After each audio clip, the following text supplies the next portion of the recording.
হেই বন্ধুরা, সকলে কেমন আছেন? আমি আশা করি সকলে সুস্থ আছেন, ভালো আছেন। সকলকে নমস্কার, আদাব, সালাম এবং প্রণাম জানাই।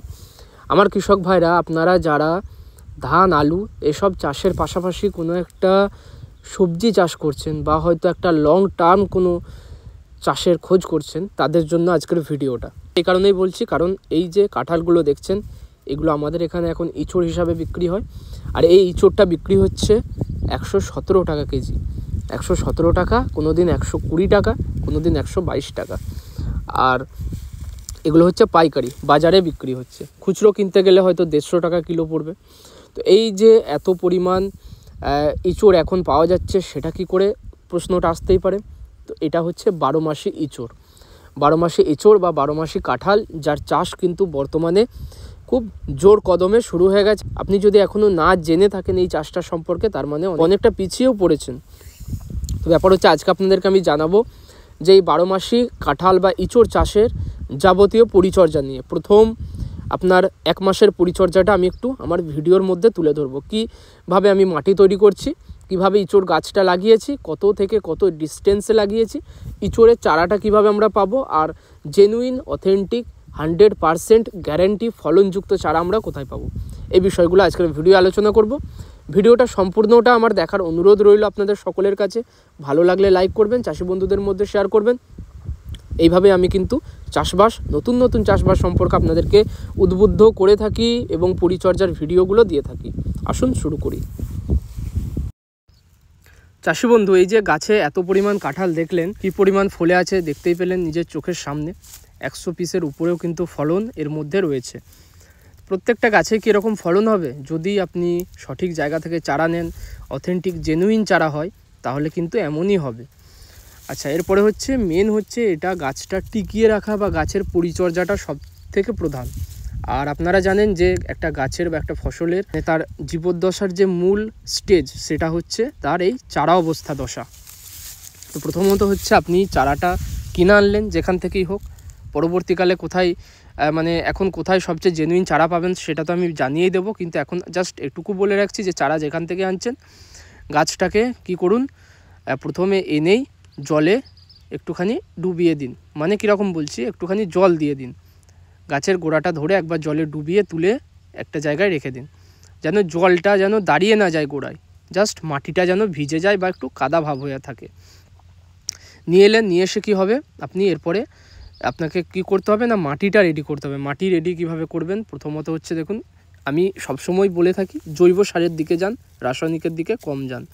জৈব সার কি করবেন, গোবর সার, পচানো যে গোবর সারটা পাওয়া যায়, বা হয়তো গোবর সার যদি না পেলেন, মুরগির লিটার বা বিষ্ঠা, যেটা আমাদের পোলট্রি লিটার বলে থাকি, সেটা পেলেন 1 ট্রলি প্রতি বিঘায় কিন্তু দিলেন। বা ওটা না পেলে গোবর সার, বা ওটা না পেলে 1 থেকে 1.5 বস্তার কাছাকাছি খোল, এই খোল দিলেন। এবং তারপরে কি করবেন, জমিতে ছড়াবেন, ছড়িয়ে একটা চাষ দেবেন। চাষ দেওয়ার পরে এর উপরে কি করবেন, একটা টানাফালও দেবেন। টানাফাল দিয়ে কি করবেন, এর উপরে আপনার ট্রাইকোডার্মা ভিরিডি অথবা সিউডোমোনাস ফ্লুরোসেন্স, যে কোনো একটা আপনারা, যেটা হচ্ছে মাটির মধ্যে বর্তমান যে কোনো ছত্রাক বা জীবাণুকে ধ্বংস করবে বা মেরে ফেলবে। কারণ এত দাম দিয়ে চারা কিনে লাগাবেন, যদি একটি চারাও পরিচর্যার অভাবে মারা যায়, সেটা কিন্তু খুবই কষ্ট হয়। তাই কি করবেন, ভালোভাবে কিন্তু এই ট্রাইকোডার্মা ভিরিডিটা প্রতি বিঘায় কোম্পানি বলছে 1 কেজি দিতে, 1 কেজি দেবেন। ছড়িয়ে দিয়ে কি করবেন, ওটাকে চাষ দিয়ে দেবেন। এরপরে হচ্ছে যাদের জমিতে একটুখানি উই পোকা বা একটুখানি হয়তো পিঁপড়ের উৎপাত রয়েছে, ঝামেলা রয়েছে, মাটির মধ্যে প্রচুর পোকার উৎপাত, তারা কি করবেন, তারা কিন্তু ওই ডার্সবান পাওয়া যায় দেখবেন মার্কেটে, ক্লোরোপাইরিফস 20%, ওটাকে 1 লিটার বালির সঙ্গে মিশিয়ে জমিতে ছড়িয়ে রাখবেন। ছড়িয়ে দিলেন। এখন কোনো রকম রাসায়নিক সার দেওয়ার প্রয়োজন নেই। দিলেন না, কি করলেন, এরপরে লাস্ট যে চাষ সেটা দিলেন। লাস্ট চাষ দেওয়ার পরে এরপরে কি করলেন, এরপরে চারাটা নিয়ে এলেন। চারাটা কোথায় পাবেন, আপনারা রামকৃষ্ণ নার্সারি, সেখান থেকেই চারাটা পাবেন। আমি নিজে যেটা লাগিয়েছি আমার জমিতে দেখতেই পেলেন, আমি কিন্তু না লাগিয়ে চারা বিক্রির উদ্দেশ্যে বা চারার অ্যাড করে এসে আমি কিন্তু ভিডিও দিচ্ছি এমন নয়। আমি নিজে লাগিয়েছি বলে আপনাদেরকে লাগানোর কথাটা বলছি, না হলে এই ভিডিওটা আমি দিতাম না। পরিচর্যার ভিডিও না দিয়ে জাস্ট হয়তো দুটো অন্য কিছু ভিডিও দিয়ে আমি কিন্তু সেরে দিতে পারতাম, কিন্তু পরিচর্যা যেহেতু আমি করছি আপনাদের সঙ্গে তুলে ধরছি।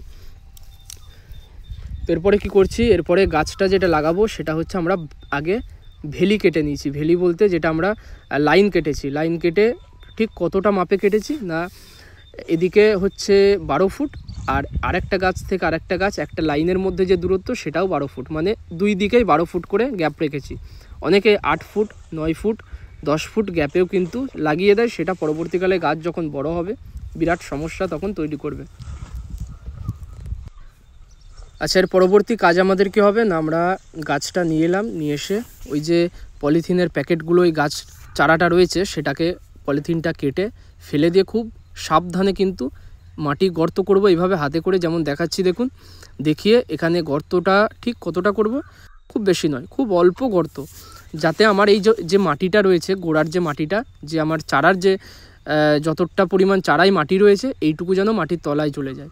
গাছটা অর্ধেকটা মাটির তলায় ঢুকিয়ে দিলে কিন্তু আবার সমস্যা, তখন গোড়া পচা সব নানা রকম সমস্যা দেখতে পাবেন।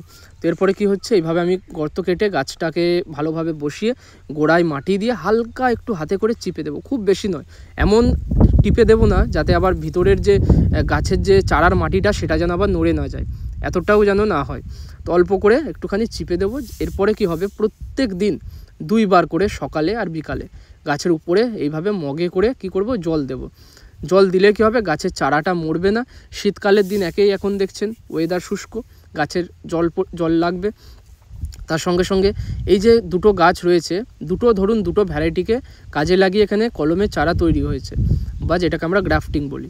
তো গ্রাফটিংয়ে যে আরেকটা গাছের সঙ্গে আরেকটা গাছ জয়েন হয়ে আছে, এই যে জয়েনিং জায়গাটা এখানটা কিন্তু খুব সেন্সিটিভ। এই জায়গাটাই সঠিক সময়ে এই জায়গাটা দিয়ে যদি জলটা সঠিকভাবে নিচের শিকড় থেকে উপরের ডগায় না যায়, গাছটা কিন্তু মারা পড়বে। তাই কি করব, উপর থেকেই আপাতত আমি কি করব, 1টা মাস একটুখানি কষ্ট করব, এইভাবে জল দেবো। আর খুব অল্প, খুব বেশি নয়, অল্প একটু যেন মাটিটা ভিজে যায়, এমন নয় যে কাদা করে দেবো, এইভাবে করব। আর হয়তো কি করব না, 1 মাস হয়ে গেলে গাছটা দেখবেন খুব ভালোভাবে সেটা ধরেও গেছে, ডালপালাও মেলেছে, খুব সুন্দরভাবে দেখবেন গাছটা বৃদ্ধিও হয়েছে। তখন আমরা গিয়ে এর উপরে ওষুধ চাপান এগুলো প্রয়োগ করব। 1 মাস কিচ্ছু করব না, শুধু গাছটা লাগানোর পরে জল টল দেবো ঠিকঠাকভাবে, একটু খেয়াল রাখবো যে গাছটা যেন মরে না যায় বা নষ্ট না হয়। আর পোকা উৎপাত দেখলে হালকা করে কি করব, আমরা হালকা করে কিন্তু পোকাটাকে গাছ থেকে দরকার হলে আমরা ছাড়িয়ে ফেলবো। তবুও 1 মাস আমরা ওষুধটা প্রয়োগ করব না, এই কারণ এখনও অবধি গাছটা কিন্তু মাটির সঙ্গে ঠিকঠাক ধরেনি। 1 মাস পেরিয়ে গেলে নিশ্চিন্তে আমরা ওষুধ ব্যবহার করব, চাপান ব্যবহার করব, বা কী করব না করব সেগুলোর ভিডিও আমি নিয়ে আসবই। আমি এই যে চাষটা, এটা আমি যেমন শুরু করেছি আপনাদেরকে সাথে নিয়ে আমি কিন্তু পরিচর্যার ভিডিও দেব, সাথে নিয়ে কিন্তু একসাথেই আমরা ফসল তুলব, এটাই আমি চাইছি। পরিমাণ এখানে কিন্তু কাঁঠাল ধরে রয়েছে, যেগুলো বর্তমানে ইঁচড় হিসাবে বিক্রি করা হচ্ছে। আর এই ইঁচড় বিক্রি হচ্ছে কিন্তু বর্তমানে 117 থেকে 122 টাকার মধ্যে কেজি।